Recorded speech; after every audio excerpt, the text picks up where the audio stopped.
Alright guys, good morning. We are back out at the SKYWAY Pier. We're on the south side today.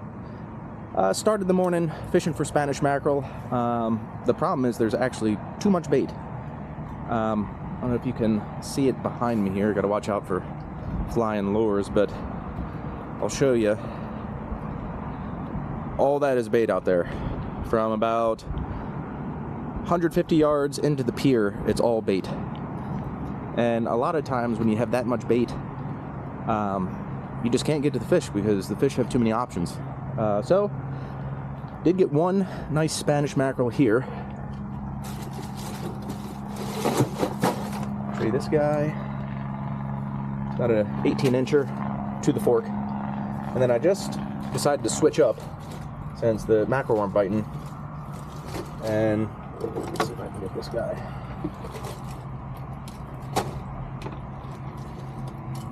Got a sheep's head.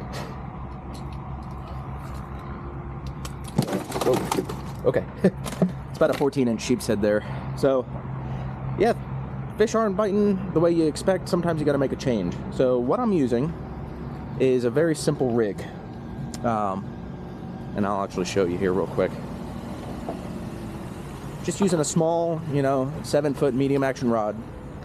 I'm using 10-pound leader because the fish are being super picky. And this is my typical setup for snapper and sheep's head around the pier. So here we are, Shimano FX4000 reel, Ugly Stick GX2, 10-pound leader to a 1/0 live bait hook, and that's small enough where the fish really don't see it. And then my bait today is I went out and I got these mud crabs. When I go out, crabbing with my crab pots, I'll usually go along the shoreline, just pull up the rocks, and they're going to be under there. Be careful because they do pinch, and you have to be careful not to get baby stone crabs.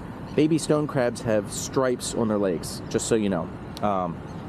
You get caught with those, it's a huge fine. So, these mud crabs, they're typically about the size of a quarter.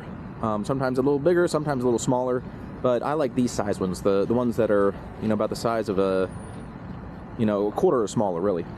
So yeah, let's put another one down. I'm just hopping piling to piling looking for them, sheep's head and snapper. So yeah, let's get back out there and try to get another one.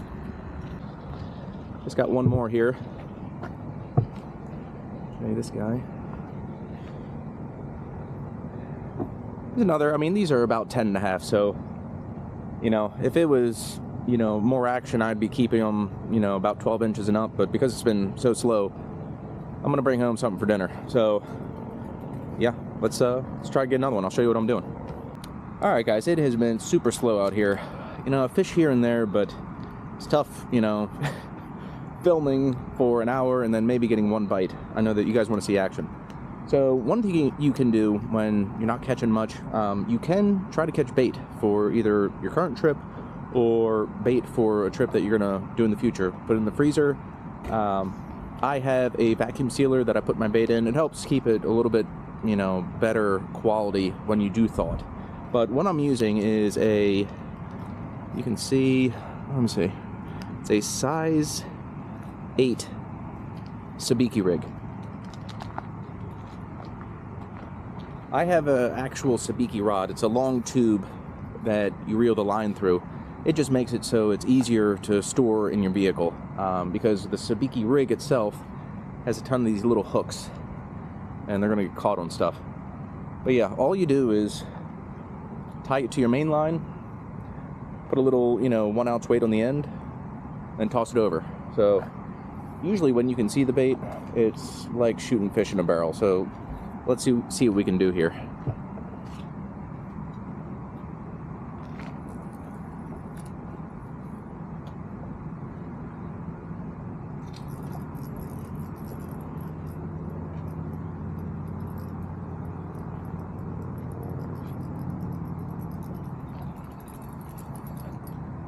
Just like that. So yeah, guys, these are threadfin herring. They're really too big for what we're doing today. Spanish mackerel, they want a smaller, like greenback. they will eat chunks of this if you cut it up into small chunks. But this is great king mackerel bait, snook bait, grouper bait, really anything a little bit bigger. But just something to keep in mind. Get a sabiki rig. You can catch bait for yourself all day. You can catch bait for the future. And, you know, fishing slow, you can always catch bait. So let's get back to it. Alright guys, so just to show you what I'm doing for the snapper, it's the same rig as the sheep's head rig. 1/0 small live bait hook. I'm using 10-pound leader. And what I'm doing is throw in a handful of chum to kind of get them active, and then I throw my bait with the hook in it in behind it. So, you know, they get fired up from the chum, and then, you know, the goal is they see your bait, they hit that with the hook, and you catch them. Obviously, it doesn't always work out that way, but that's the goal. So let's see if it works.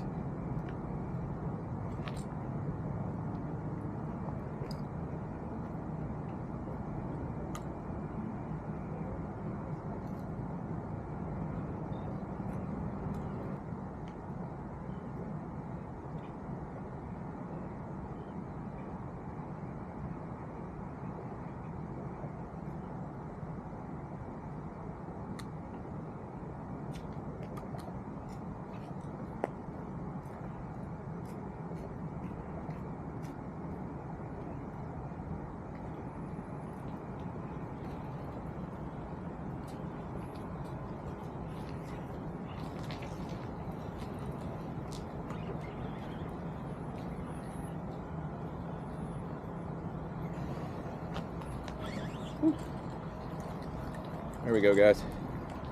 That's what we're looking for. That's 13-incher.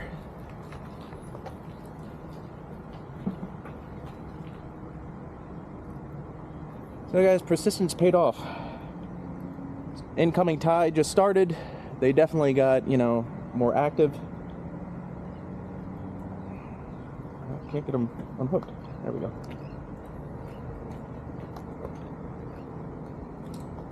Ooh.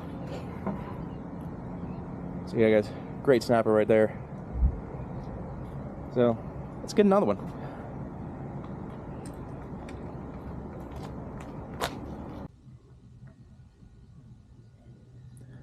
Alright guys, we actually ended up with a pretty good catch today. Started out really slow. It was kind of a slow pick throughout the day. The tide started coming back in, the snapper, the bite picked up really well, but then they got wise to everything I was throwing at them, so they just stopped completely. I haven't seen much else caught today, so considering that, you know, we did really good. But I'll show you guys the catch here. So we've got Spanish mackerel, sheep's head, and 3 mangrove snapper. Did catch 2 other mangrove snapper, but they were like 9 inches. You know, the average size here is around 10 inches. You get more meat off of the snapper that are 12 inches and bigger. So they're just, you know, if I was catching a lot of them, I'd only keep the bigger ones. But because the bite was so picky today, I'm going to go and take these home. But yeah, guys, thanks for watching. I will see you guys in the next episode. It'll probably be a crabbing one. But until then, I'll see you there.